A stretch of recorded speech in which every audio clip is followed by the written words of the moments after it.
Buenas noches, bienvenidos al banquillo, gracias por estar con nosotros. Revisamos hoy la situación agrícola de nuestro país, las emergencias que se están viviendo en Honduras y el mundo y cómo buscarle una solución desde la óptica de los especialistas.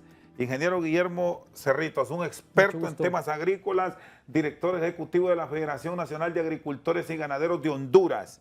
Bueno, el sector empresarial está bajo alerta. Ingeniero, quiero arrancar con usted con el tema de la industria avícola, porque estamos registrando alzas frecuentes en el precio de los huevos y esto es un golpe a la economía no solo de Honduras, porque al revisar los mercados regionales y el gran mercado de los Estados Unidos, ya los huevos están con una tendencia alcista y si sube, por ende, la carne de pollo, pues la situación no es nada buena para el país. Buenas noches. Buenas noches, muchas gracias por la invitación.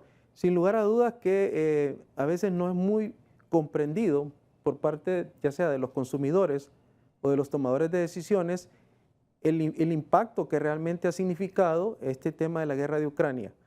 Definitivamente que nosotros somos dependientes totalmente de dos materias primas que son básicamente las que hacen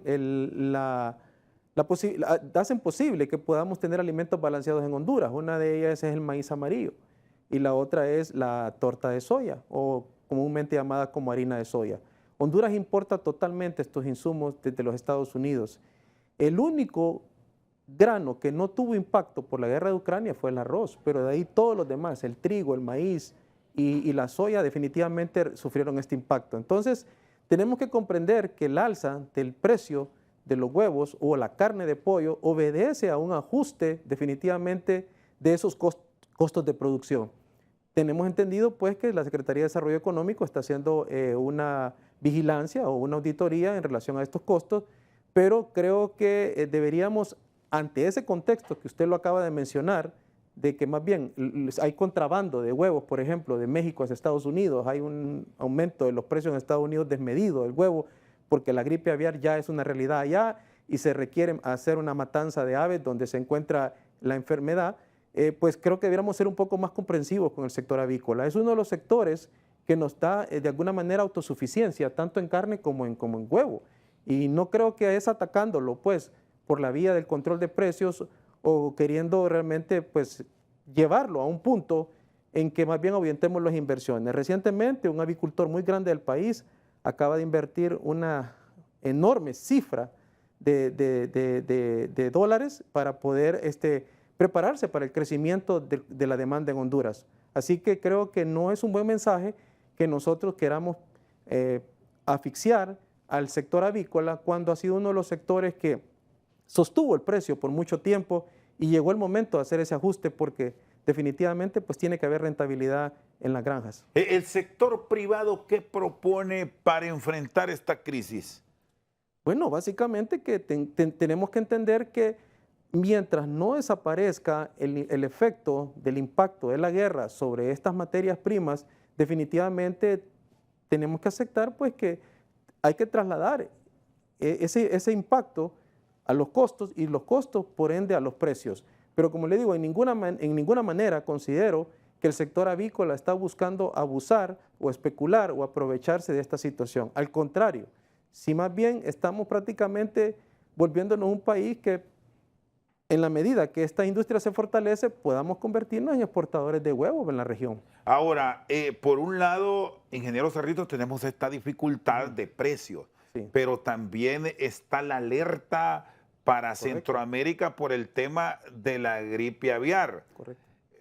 ¿Cómo se debe actuar? ¿Cuál es la recomendación que ahora mismo están trasladando los expertos para que esto no vaya a tocar las granjas? Porque ese sería el acabose para la industria.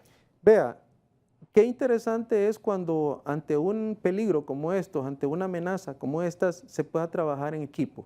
SENASA está desarrollando un excelente trabajo de vigilancia sanitaria, no de ahora, sino desde hace muchos años en el país, y esto ha permitido, ¿verdad?, de que se tomen las medidas de bioseguridad en cada una de las granjas para evitar la diseminación de este problema, ¿verdad? Si vemos hasta este momento, pues estaba el problema a nivel de aves migratorias, como es lo que se encontró en la zona norte. Todavía no tenemos ningún resultado positivo en aves de traspatio, ¿verdad? Y por lo tanto hay que evitar llegar a ese momento. Costa Rica ya reportó positividad en aves de traspatio y por ende, pues esto ya prácticamente están a un paso de que las granjas puedan ser afectadas. Y como le digo, eso va a requerir de medidas bien drásticas como es la eliminación de las aves y por lo tanto usted al reducir sus lotes o esa población que realmente ha estado sosteniendo la producción de pollo, ya sea carne o huevos, definitivamente que vamos a tener un efecto de menor oferta en el mercado. Y aquí hay un punto que la población lo debe tener claro, es que si una ave, Correcto. en este caso una gallina ponedora, llega a registrar un contagio de gripe aviar, hay que matarlas todas, donde esté esa granja en producción. Sí, perderíamos menos. Sería más fácil resolver el problema a nivel de traspatio que a nivel de granjas ya comerciales, porque recuerde que las poblaciones son bien altas y las inversiones también. Entonces, por eso es que este es uno de los problemas en los que nosotros, todos los ciudadanos, podemos contribuir al control. También quiero felicitar a las Fuerzas Armadas. Ha estado colaborando con el SENASA en la vigilancia y en la inspección de este problema a nivel nacional.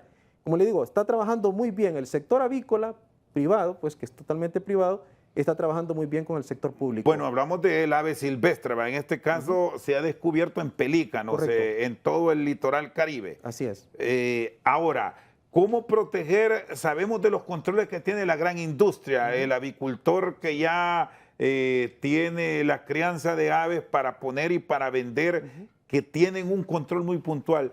Pero ¿qué de el ciudadano de a pie, el que tiene su finca pequeña y tiene sus aves de patio? Por esto es sumamente importante la identificación temprana de casos en aves de traspatio, ya que ahí se toman los protocolos que corresponden para evitar que eso pase a las granjas.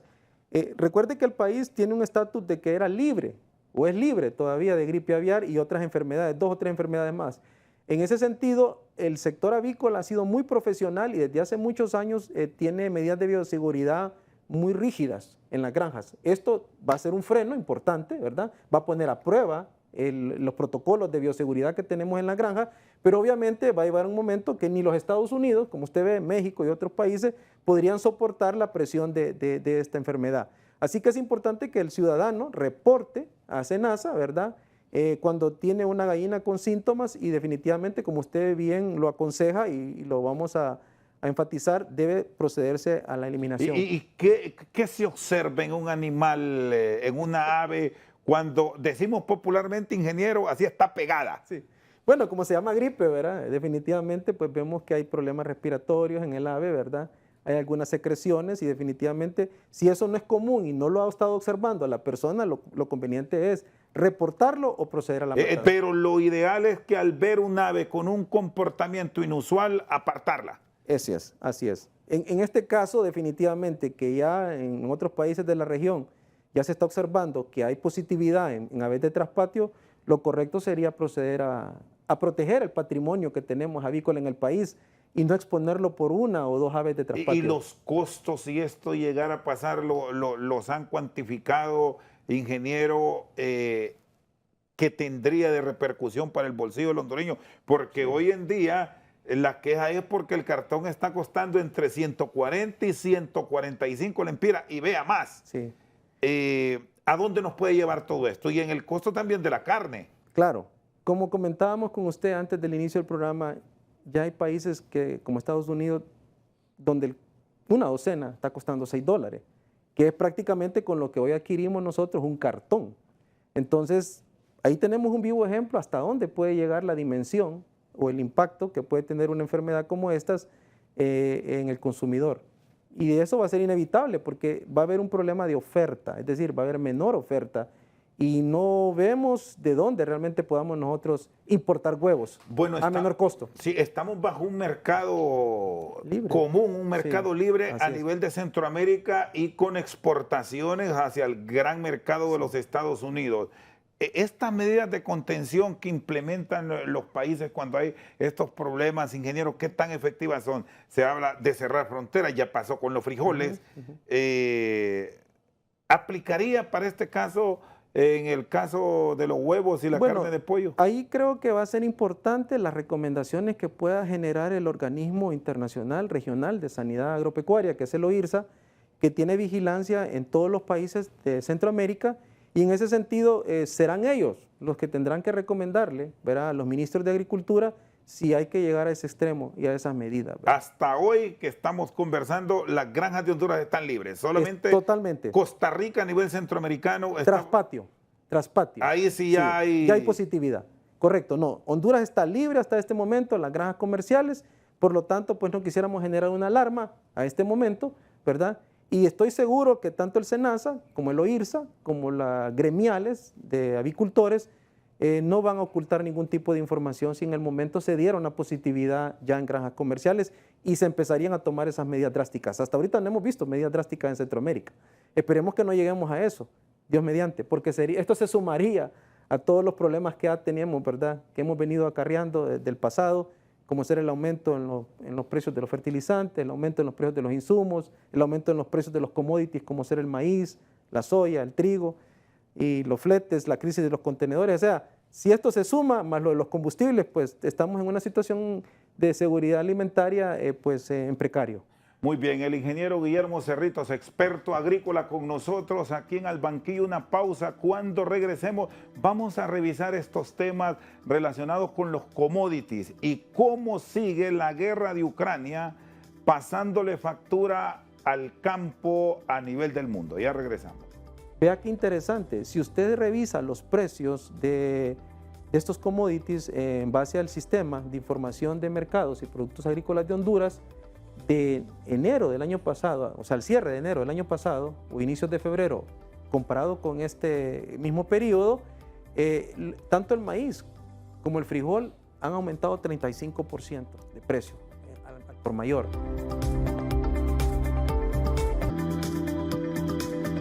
Seguimos Al Banquillo con el ingeniero Guillermo Cerritos. Vamos ahora al tema de los commodities. Sí. Me hablaba de cómo está repercutiendo en industrias secundarias, vamos a decir, la escasez de productos. Estados Unidos es el gran proveedor de maíz amarillo para el mundo y está también ahora con dificultades. ¿Tendremos siempre ese aporte o viene una restricción sin precedentes? Bueno, yo creo que debemos valorar la relación comercial que tenemos con los Estados Unidos en dos vías. Una, que gracias a ellos nosotros tenemos una seguridad de abastecimiento de las principales materias primas que necesitamos para producir proteína animal. Llámese lácteos, llámese carnes de huevo o de res. Y en ese sentido, hasta ahora, nunca Estados Unidos nos ha dejado de proveer de 4 commodities muy importantes en el país, como son el maíz amarillo, la harina de soya, el trigo rosendo y también el arroz. Vea qué interesante, si usted revisa los precios de estos commodities en base al sistema de información de mercados y productos agrícolas de Honduras, de enero del año pasado, o sea, al cierre de enero del año pasado o inicios de febrero, comparado con este mismo periodo, tanto el maíz como el frijol han aumentado 35% de precio al por mayor. Pero en el caso del arroz la variación fue menor y llamo la atención a esto porque solamente fue de 4.76%, prácticamente 5%. Recientemente participé... Es un renglón manejable para el consumidor. Correcto. Pero lo que pues yo no había entendido hasta hace poco que participé en un taller sobre los efectos de la guerra de Ucrania en la seguridad alimentaria, es que ni Rusia ni Ucrania producen arroz. Aquí estamos viendo cómo un commodity está fuera del efecto de esa situación. Y nosotros importamos normalmente 3.5 millones de quintales de arroz provenientes de Estados Unidos. Hemos tenido en promedio los últimos 2 o 3 años una producción de 1.1 millones de quintales de arroz. Quiere decir que Prácticamente un 80% del arroz que los hondureños consumimos viene de los Estados Unidos. ¿Y los terrenos en Honduras son óptimos para el cultivo de arroz, ingeniero? Sí, el arroz, recuerde que el arroz ha sido uno de los rubros que el productor definitivamente tiene que hacer altas inversiones para poder acondicionar el suelo, ya que es arroz bajo inundación, bajo riego. La mayoría del arroz que producimos en Honduras es en esas condiciones en el valle de Comayagua. No así en el litoral, que realmente pues la gente lo siembra atemporal, a lo que ocurra de lluvias. Entonces, en ese sentido, estamos en una gran desventaja porque al promediar la producción nacional, pues definitivamente perdemos competitividad con relación a los Estados Unidos. Es decir, es difícil pensar que en este grano vamos a tener abastecimiento con cosecha local en los próximos años. Frente a la situación que no la veo revertirse en el corto plazo de cero arancel, o sea, de grabación total del arroz en este momento, va a ser muy difícil. De hecho, quiero comentarle que hay productores de Colón que en este momento están cosechando, ya están teniendo problemas de entregas de arroz en los molinos, ¿verdad? Porque pues se les están excusando de que están en mantenimiento, pero los productores lo interpretan como que ya no hay mucho interés de la compra. Porque ya vino de afuera y resolvieron. Pues como le digo, Rosendo, nosotros hemos estado importando 3.5 millones, prácticamente un 80%, y todavía conservábamos un arancel. Todavía teníamos arancel. Hoy que está abierto, definitivamente, pues la situación de este rubro es bien compleja. Le voy a contar un caso, y no lo estoy proponiendo, pero es un caso real que usted lo puede verificar. Desde el año pasado, el gobierno de Panamá está subsidiando a los productores de arroz con $16 y el precio es 17. O sea que prácticamente el costo de un quintal de arroz en Panamá está alrededor de los $33. Yo no estoy sugiriendo un subsidio, pero lo que le quiero decir es que es tan importante la industria del arroz a nivel de generación de empleo, a nivel de inversiones en el campo, que el gobierno tuvo que recurrir a este subsidio que lo canaliza a través de los molinos. Parte del subsidio va orientado a cubrir parte de los insumos y los fertilizantes que usan los productores de arroz en Panamá. Y que debemos decir, ingeniero Cerritos, que esta palabra para ciertos productos del campo no es buena, no es agradable al oído en el gobierno hablar de subsidios para el sector agrícola como tal. Bueno, estimando que el país produce 1 millón de quintales de arroz y colocando una cifra de $10, digamos, si fuera un apoyo al productor directo, ya sea en vía precio, apoyo al precio o apoyo a los insumos, está hablando ahí pues que el gobierno tendría que tener en caja $10 millones. Es casi misión imposible. Es casi misión imposible. Vamos entonces a los otros commodities, que aquí sí entramos a una producción a gran escala para el país, pero con el costo actual de los insumos, que gran parte vienen de Ucrania y de Rusia, es la factura que hoy nos pasa a nivel de nuestro mercado. Correcto. Maíz y frijoles, ¿cómo vamos a estar? Bueno, maíz y frijol depende donde uno consulte las cifras, así va a ser el dato. Yo quiero proponer un dato que da un rango más o menos del consumo doméstico que Honduras necesita. El consumo doméstico de Honduras solamente en maíz puede oscilar entre los 28 a 30 millones de quintales anuales, de los cuales, Rosendo, ya importamos 17 millones, que es básicamente amarillo y algo de blancos, pero muy poco. Es decir, la mitad. Prácticamente la mitad está comprometida, un 60% prácticamente nosotros lo importamos. El otro 40% lo producimos localmente, que es básicamente grano blanco. Ahora, el problema es que con el aumento de los fertilizantes, la situación que se ha dado también de la negociación de un precio de garantía, ¿verdad?, mínimo, a que los productores se animaran a producir, todo eso ha ido creando algunos desfases. Y algunos gremios, como por ejemplo Prograno, menciona que estiman ellos que se pudo haber reducido un 50% de la producción de maíz el año pasado. Yo no le puedo dar fe de esas cifras porque desafortunadamente se desactivó un monitoreo que realizábamos del 2018 al 2020, donde podíamos determinar en base a áreas en cada departamento, en los municipios más importantes, cuánto era lo sembrado, cuánto era lo perdido y cuánto era lo estimado a producirse. Y mientras hicimos ese ejercicio, nosotros llegamos a identificar que en Honduras se podían producir verificadas al menos unos 10 a 12 millones de quintales. Pero le digo, pero el consumo doméstico de blancos puede llegar hasta los 15 millones. Es decir, que viendo estas cifras que Sí. usted maneja, que no son oficiales, ya Sí, nos no ha son dicho, oficiales. sino que son aproximadas, Ujú. estamos para entrar en una falta de maíz blanco, que es el que comemos a diario. Creo que no hay un hondureño Sí. que no coma maíz, Sí. por lo menos una vez al día, de un déficit promedio de los 6 millones de sacos. Sí, esperemos que no ocurra. Si eso ocurre, lo vamos a empezar a ver con desabastecimiento en el mercado. Ahora, el aumento de precio, como le digo, comparativamente, comparando enero con enero En un de año es de 35%. 35%, y ya era un precio más alto que el año antepasado, ¿verdad? Definitivamente eso va a probar ahorita realmente dónde estamos, realmente cuánto fue el área que se sembró. Yo creo que ahorita que está arrancando el año se debería hacer una promoción muy fuerte de siembra de granos básicos con sistemas de riego. Acuérdense que hay algunas empresas meloneras que empiezan a sacar su melón o algunos vegetales y estas tienen sistemas de riego y a ellos se les debería poner un precio de garantía atractivo para que se incentiven en producción de maíz. En el caso de frijol, pues yo creo que ahorita estamos a expensas de lo que Nicaragua nos pueda vender. Le comento, y estos son datos del Banco Central, aquí sí yo voy a referirme a cifras del Banco Central. El año pasado, nosotros a noviembre ya llevábamos importados 440,000 quintales de frijol provenientes de Nicaragua. Lo curioso es que al mismo precio del año antepasado.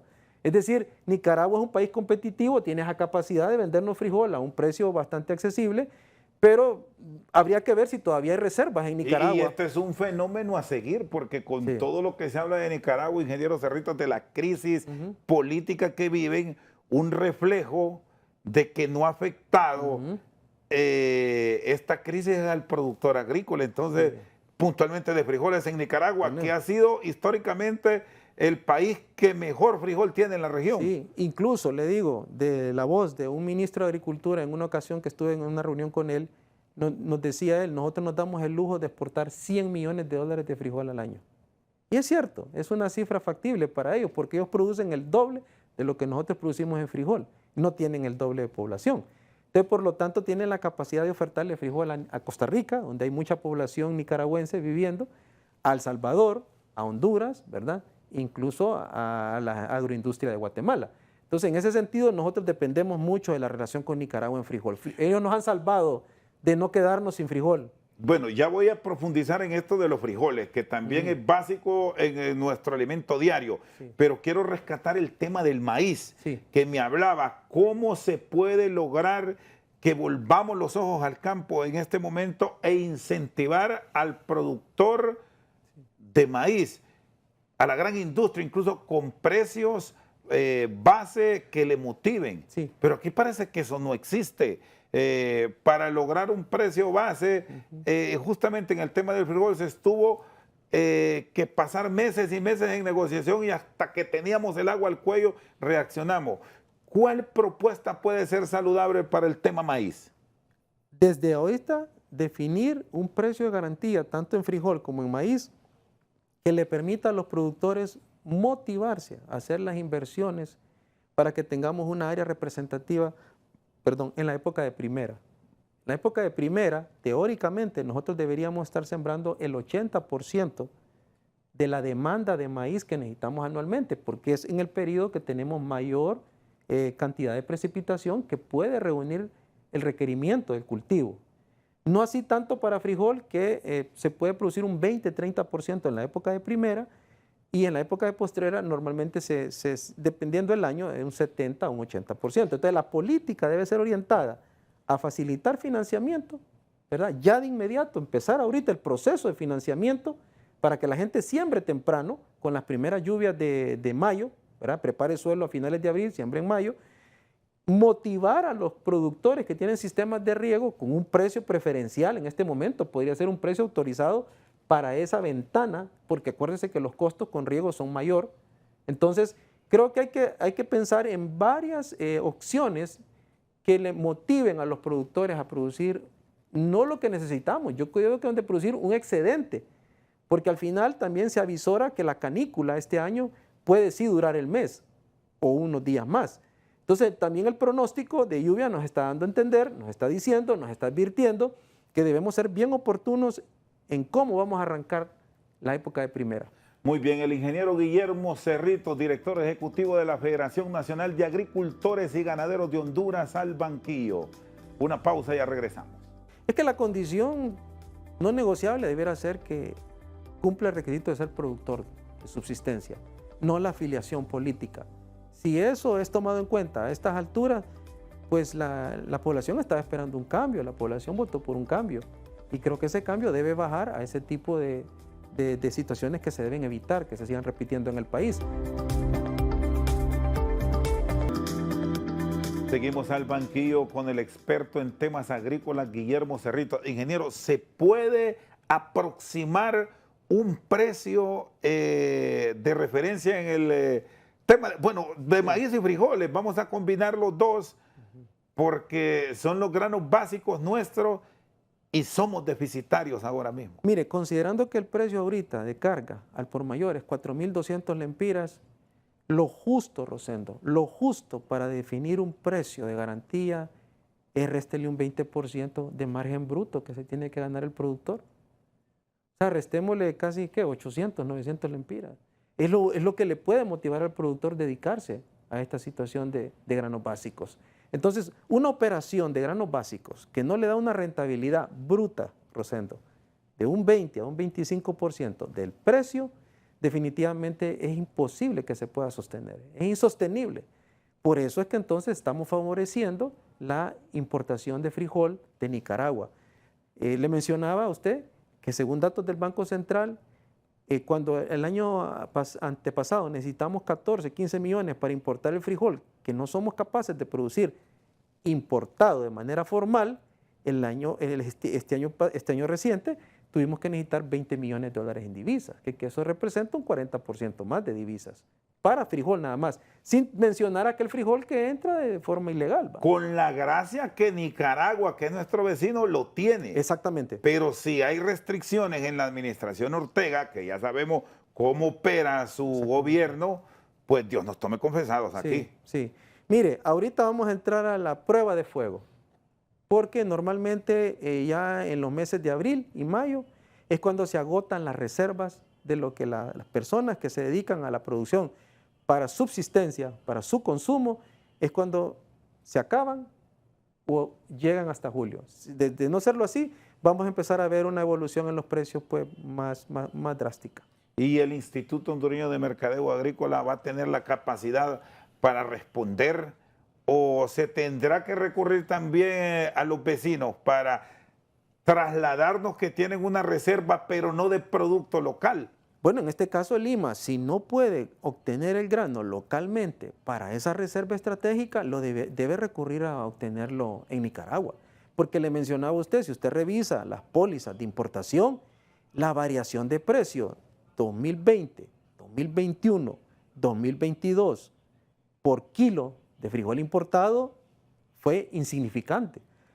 ¿Qué quiere decir? Que el país es un país tan competitivo que no arriesga en aumentar el precio, sino en mantener la oferta y mantener la disponibilidad para esos importadores de frijol pues, que aprovechan esta escasez. Y estamos aquí generando los proyectos, los programas. Tenemos el incentivo para que ese productor se quede y cultive, o ya nos hemos desinteresado de esa posibilidad porque hay quien nos supla. No creo que sea así, no creo que sea así la actitud pues, de nuestros tomadores de decisiones hacia esto. Lo que pasa es que sí, las decisiones tienen que tomarse oportunamente, ¿verdad? Y con bastante anticipación, como lo que mencionábamos anteriormente, que es el precio de garantía, que es la facilitación de los créditos a través de Banadesa, que definitivamente eso se requiere ya, anunciarlo, lanzarlo. Pero vea lo que le pasó a los productores del frijol, que los miembros de la cadena del frijol tuvieron que llorar prácticamente para que les dieran un precio de 1.500, 1.600 lempiras. Aspiraban a 1.800, pero lo que les terminaron ofreciendo, producto de la existencia de ese apoyo del vecino Nicaragua, fueron 1.200 lempiras. Creo que en el momento que se fija este precio, ya es un momento tardío, Rosendo. Desafortunadamente hay que aceptar esto, que esa lucha que hicieron en la Cámara de Productores de Frijol no dio resultado en un comienzo y definitivamente que al momento que ellos obtienen el logro de esos 1.500 lempiras por quintal, pues prácticamente ya las cartas están tiradas sobre la mesa, ¿verdad? Ya no hay forma realmente de aventurarse a sembrar más. Porque vea lo que está pasando en Olancho. El problema es que cuando usted siembra frijol en una ventana, que no hay frijol en toda la zona, no hay cultivos, no hay hortalizas, no hay maíz, como en el caso de Olancho, las plagas se concentran en ese cultivo. Aumentan los costos de plaguicidas y no solo eso, si no logra controlar las plagas, la producción se reduce significativamente. Hace poco los productores denunciaron eso, que tenían un ataque severo de trips, que es un chupador, es un insecto negro chiquitito, verá, que le hace mucho daño a las solanáceas, que es las que pertenece el frijol. Así que también a veces producir fuera de ventana, fuera de época, fuera de cuando todo el mundo está sembrando, y eso hace que las poblaciones de insectos no se concentren en una sola parte, pues también afecta porque aumenta el costo. Y aumenta el costo de riego. Sí, y cuando ya llegue usted al mercado, al consumidor final, y le dice que la medida está a 200 lempiras, lo insulta. Así es. Y el riesgo de políticas de gobierno de congelar, que termina pues Sí. diciéndole al productor, no siempre, no cultive. Bueno, sí, eso, y también el que tiene su grano, pues lo guarda, ¿va? Esperando a que el gobierno también se dé cuenta de que no lo puede vender a menos, pues, porque definitivamente en la cadena hay varios que ganan. O lo traslada más al norte, que es lo otro que se ha dicho, sobre todo cuando viene el vecino Salvador con dólares, con una moneda fuerte. Sí, claro. Recordemos que, por ejemplo, vaya, el caso del tomate, un cultivo que depende prácticamente de la capacidad de compra que tiene el salvadoreño con el tomate. No sé si usted sabía, pero ningún productor de tomate exporta directamente tomate a El Salvador. Eso me lo comentaban hace poco en una reunión y yo me quedé asustado. No, me dicen, nosotros todo lo vendemos aquí. O sea, lo vienen a comprar Así es, en finca. En planta, ¿verdad? O ya, pues ya tienen estimaciones de cuántas cajas puede obtener ese productor y lo compran. Entonces, Y está aquel hecho aún vigente que en su momento se hizo público, que ellos más bien vienen y saben de un productor y les ponen la planta a ellos para que les produzca. A veces hay inyección de capital, que ellos apuestan a eso. Entonces, nosotros necesitamos la intermediación, es importante en cualquier país. Obviamente que tiene que haber una intermediación donde, en la medida de lo posible, deje un poquito más de riqueza en el campo para que sea sostenible. Y Banadesa, ingeniero Cerritos, ha sido una respuesta a los fondos Banprovi, aquellos famosos fondos FIRSA, que muchos lo bautizaron como fondos farsa, se recuerda. Bueno, ¿fueron operables o falta una política agresiva para beneficiar al productor agrícola? En el caso de Banprovi, tal vez la lección aprendida, Rosendo, es que no hay que concentrar muchos recursos en pocos productores. Esa es la lección aprendida. En el caso de Banadesa, que fue prácticamente la única fuente de financiamiento que hubo el año pasado directamente a los productores, yo felicito realmente que el gobierno haya tomado la decisión de la reactivación de ese banco. Es el único banco que tendría la posibilidad de apostarle a financiar al productor. Ahora, sí creo que es importante que, en vista de que son fondos nacionales, ¿verdad? Es el Tesoro, el país, el que está poniéndose en riesgo, se le debiera de exigir a los productores que usen el seguro agrícola. Porque todos estos productores que siembran bajo temporal y siembran bajo el riesgo de los efectos del cambio climático. Y prestando a tasas de 2,5%, es fácil pagar un seguro agrícola.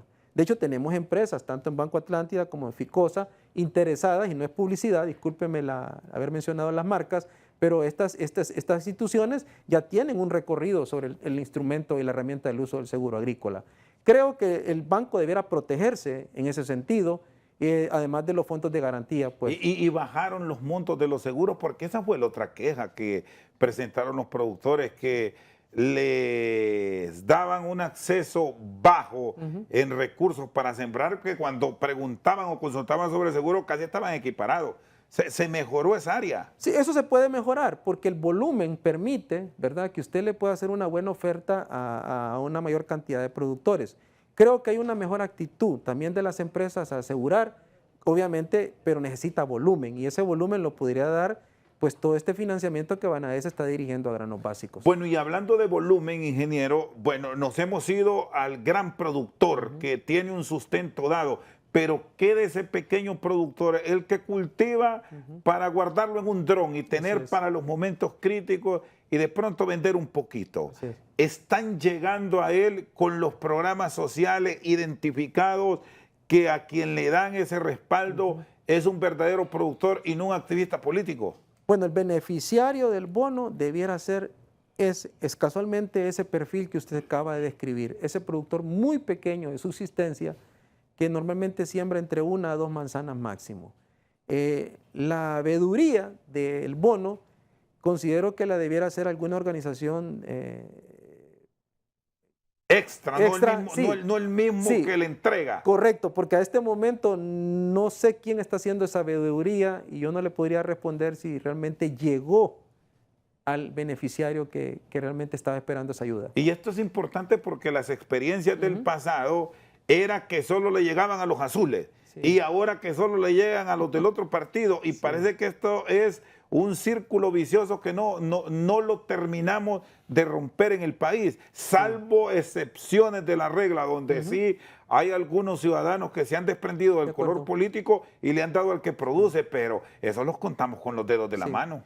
Es que la condición no negociable debiera ser que cumpla el requisito de ser productor de subsistencia, no la afiliación política. Si eso es tomado en cuenta a estas alturas, pues la población estaba esperando un cambio, la población votó por un cambio y creo que ese cambio debe bajar a ese tipo de situaciones que se deben evitar, que se sigan repitiendo en el país, porque definitivamente ante la escasez que hay y la posibilidad y la poca capacidad adquisitiva que tiene el productor para adquirir los insumos, definitivamente pues debe buscársele optimizar, ser eficiente en la entrega, ¿verdad? Yo incluso pienso que en algunas regiones deberíamos esperar que la gente siembre, nazca esa milpa y entregarle el abono ya con el maíz nacido. Porque definitivamente, si no, imagínese si usted le entrega el maíz, sí, sin sembrar, esa fertilizante también podría tomar otro camino, ¿va? Que no es el propósito para el cual el gobierno está haciendo inversión en el aspecto social. A hoy un censo agrícola como tal que me certifique usted dónde están los productores, no lo tenemos. Tenemos 30 años de no contar con ese censo. Entonces, en este caso, que es la entrega de un bono, yo tengo entendido que se había considerado la georreferenciación de los productores. Pero como le digo, no sé cuál es la organización de sociedad civil que podría comprobarla y haber tenido la veeduría de todo eso que nos han mencionado que fue georreferenciado. Muy bien, el ingeniero Guillermo Cerritos con nosotros al banquillo, una pausa, ya regresamos. Ninguna de las dos se está dando. Como integración sería que los hijos de los productores ya están asumiendo las riendas de esas unidades productivas. Y como relevo, pues es que cuando esperan que el padre pues falte para que el hijo asuma. Así que ninguno de los dos fenómenos está sucediendo en Honduras y eso es bastante grave. Y no se está midiendo, que ese es el problema de Honduras, que hay muchas cosas que nos están sucediendo y no estamos buscando los mecanismos para medirlo.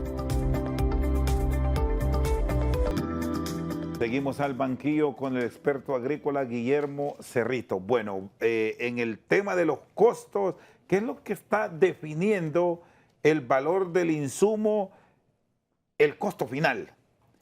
Usted me hablaba de la crisis de los contenedores, pero más allá de la crisis está también cómo obtener ese producto, hablando de los insumos agrícolas, en Rusia, en Ucrania, en Bielorrusia, que es donde viene prácticamente el 90% de estos productos. Mire, anteriormente, o sea, antes de la guerra, nosotros importábamos casi 60% de los fertilizantes que demandaba el país de Rusia.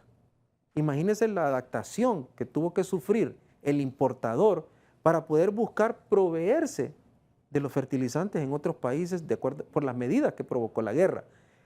Para que usted tenga una idea, en base a datos de Banco Central, el año pasado tuvimos definitivamente una disminución en volumen de fertilizante importado de casi 18%. O sea, se trajo 18% menos.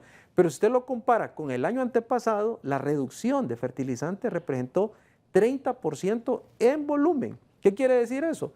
Que hemos venido en una tendencia de tener menos disponibilidad de fertilizantes porque si antes un importador se sacaba $400 para pagar una tonelada, digamos en promedio, FOB, en el mercado, en este año que acaba de pasar, él necesitaba $800. Por Ahora, ende, precios más altos que no o se sea, pagan. que en promedio se duplicó el costo de una tonelada de fertilizante. Ahí incluye todo el universo de fertilizantes. Hubo algunos que se triplicó el valor, pero ya en promedio se duplicó. Entonces, si usted revisa los precios SIMPA ahorita, febrero contra febrero, la urea, por ejemplo, ya tuvo una disminución de 37%. O sea, Eso bajó un poquito. Bajó 37% con relación al año 2022. Obviamente, Pero siempre está más alta con el precio comparado del 2020-2021. pues prácticamente se mantiene casi al doble. Es decir, que todavía vamos a tener que seguir sufriendo este efecto del alza de los insumos. En el caso del 122412, el 18460 y el KCL, Estas son las famosas fórmulas. la fórmula y el potasio, ¿verdad?, que es importante para el llenado del grano y la consistencia de las frutas, desafortunadamente los precios se mantienen igual. ¿Por qué razón? Porque el efecto de la guerra sigue afectándonos, ¿verdad? Entonces, estamos ya a febrero, vamos a ver qué va a pasar a abril. Aunque recuerde que los importadores de fertilizantes tienen que negociar en noviembre, en diciembre. Esto es del año pasado, Sí, la planificación. esto no es un asunto de que de hoy para mañana, ¿verdad? Así que en la urea se ve esa tendencia a una mejora. ¿Y qué saben pero no lo ustedes a nivel empresarial, ingeniero? ¿Se incrementó los pedidos de estos insumos agrícolas o las importaciones vendrán en los mismos términos del 2022? Mire, lo que sí aumentó es el capital que tenía que invertir la industria para poder comprar o acercarse a los mismos volúmenes. ¿Y dónde están comprando? ¿Siempre en estos países de la Europa del Este o han encontrado otros mercados? Ahorita nos provee China, Canadá, especialmente en estos países se ha recurrido a poder soportar esta situación del efecto de la guerra de Ucrania. También ha venido fertilizante de Rusia. Y los contenedores, sus costos siguen por las nubes. Hay una disminución, hay una tendencia a la disminución, pero todavía no es lo esperado, porque nosotros queremos volver a la normalidad del 2020. Esta es casi una misión imposible le digo, por el efecto de la pandemia, claro, que no le hemos mencionado, sumado con el tema de la guerra. Así es, así es. Y lo que le mencionaba Rosendo, a veces atacamos a la empresa privada cuando no nos damos cuenta que la empresa privada tiene que sacarse 100 millones de dólares para comprar todos los plaguicidas y agroquímicos que necesita el país, más de 50 millones de dólares para comprar las semillas que necesita el país, porque importamos todas las semillas de hortalizas que nosotros utilizamos, por ejemplo, y algunas de maíz. Tiene que recurrir realmente a una inversión, en el caso del fertilizante, bastante alta, me permite, que prácticamente, como le digo, se duplicó, prácticamente se duplicó. Estamos hablando que el año pasado nuestros empresarios necesitaban casi 400 millones de dólares para poder garantizar, al menos acercarse a los volúmenes de fertilizante que anteriormente usábamos, a precios mejores. El doble, me dice. Casi el doble, así es. Y bueno, y a propósito de eso que me mencionó las hortalizas, ese es el otro gran problema, y no es que estemos negativos aquí, pero aquí es donde se requiere también el entendimiento de quienes nos gobiernan, de apoyar al productor. Aquí hemos tenido, con el caso de las cebollas, que le están produciendo y de muy buena calidad, pero prefieren traerla de Guatemala o de Chile.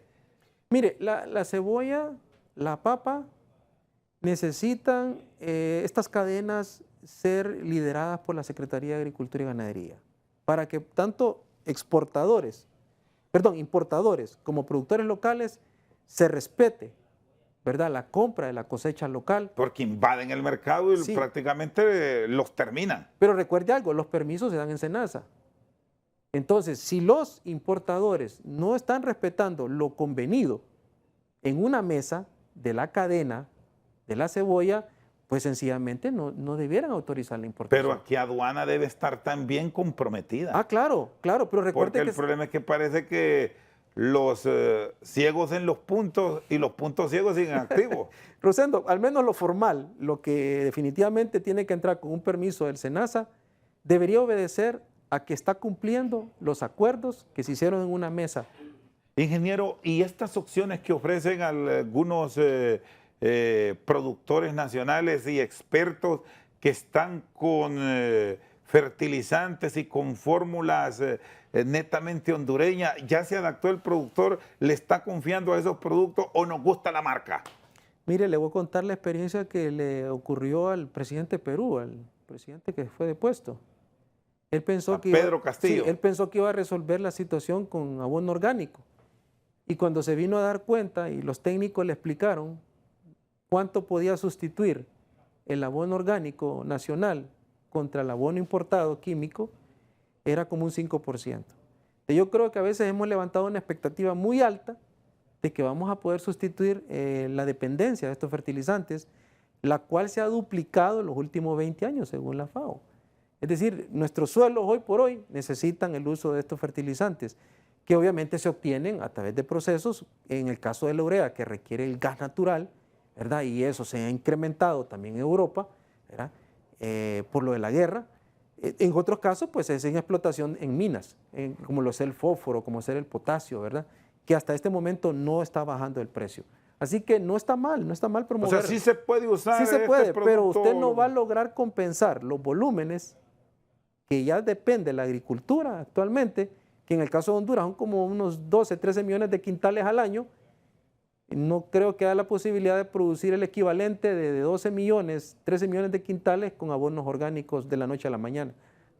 Pero la calidad del que se produce en Honduras, ¿lo han observado ustedes, lo han valorado, lo recomiendan como una alternativa para ciertos mercados donde se tiene la demanda, donde se requiere? Bueno, claro que sí, en café hay buenas experiencias, pero en hortalizas hay buenas experiencias, pero como le digo, a escalas muy pequeñas. Y en ese sentido no podemos depender de una tecnología. Hay que tener como una especie de un híbrido de los dos. Pues muy difícil. Normalmente, como le digo, poder hacer ese cambio de switch de fertilizantes químicos a fertilizantes orgánicos no es tan sencillo, porque el volumen que se requiere del orgánico para sustituir el químico es bastante grande. Y con la mano de obra, ¿cómo estamos? ¿Qué observación han hecho del mercado? ¿Están los productores trasladando herencias o ahora los muchachos solo son tecnología y campo cero? Con toda honestidad, hay una preocupación muy seria con respecto a la disponibilidad de mano de obra. Si no, véalo recientemente en café, que hay problemas para la cosecha, para poder levantar la cosecha del café en este momento. Así que el problema de la migración nos está impactando en ese sentido, y considero pues que tenemos que buscar la manera, y esto tiene que obedecer a una política de gobierno, de volver atractivo el campo. Es decir, que las personas que están en el campo, que trabajan allá, se queden allá. Pero para eso hay que ofrecerles mejores sistemas de salud, mejores sistemas de educación, algún tipo de incentivo por producir alimentos para las ciudades, porque el 70% de la comercialización de los alimentos se da en las grandes urbes. Es decir, nos estamos quedando sin verdaderos productores, sí. Porque el que sí conoce de la tierra, bueno, ya está peinando canas. Así es. No, y definitivamente que no. Hay dos formas de verlo, como relevo o como integración. Ninguna de las dos se está dando. Como integración sería que los hijos de los productores ya están asumiendo las riendas de esas unidades productivas. Y como relevo, pues es que cuando esperan que el padre pues falte para que el hijo asuma. Así que ninguno de los dos fenómenos está sucediendo en Honduras, y eso es bastante grave. Y no se está midiendo, que ese es el problema de Honduras, que hay muchas cosas que nos están sucediendo y no estamos buscando los mecanismos para medirlos. Y el trabajo de la actual ministra, se observa que sí tiene un conocimiento estrictamente de academia, sí, y de campo combinado por los estudios de ella.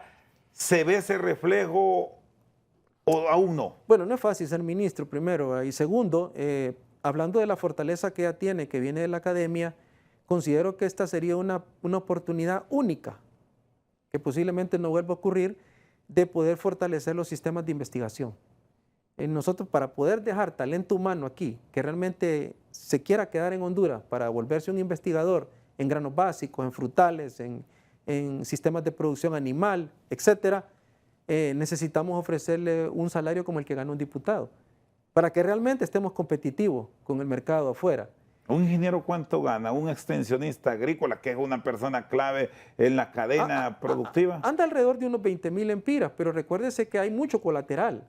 Para poder hacer un trabajo de asistencia técnica requiere un vehículo o una moto.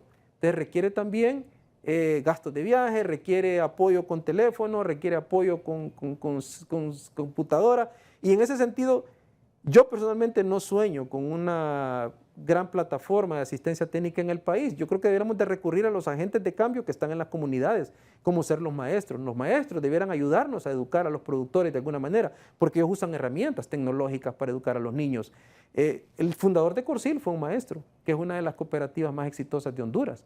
Así que creo que debiéramos ver con un poco de cuidado que sería mejor invertir en investigación, ¿verdad? Y buscar metodologías de transferencia que sean factibles financieramente para el país, a través de agentes de cambio que ya están en las comunidades.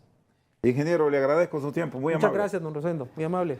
El director ejecutivo de la Federación Nacional de Agricultores y Ganaderos de Honduras, experto en asuntos de agricultura, Guillermo Cerritos, con nosotros esta noche al banquillo. Por su sintonía, muchas gracias.